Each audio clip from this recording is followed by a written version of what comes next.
nombre es Andrea San Romà Domenech, soy de la Foguera Port d'Alacant, tengo 28 años y he estudiado el grado de Turismo en la Universidad de Alicante y el máster de Planificación y Dirección Turística también en la Universidad de Alicante, pero ahora mismo me dedico a ser operaria de logística en la empresa Amazon.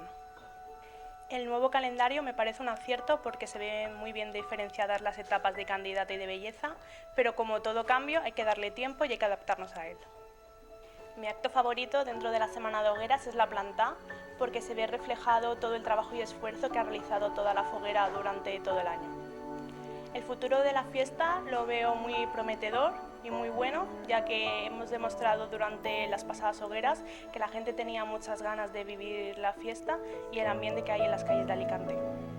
¿A quién le dedico mi año? Pues a mis padres y a mi hermana, que han estado siempre conmigo durante todo este tiempo y que han hecho todo esto posible.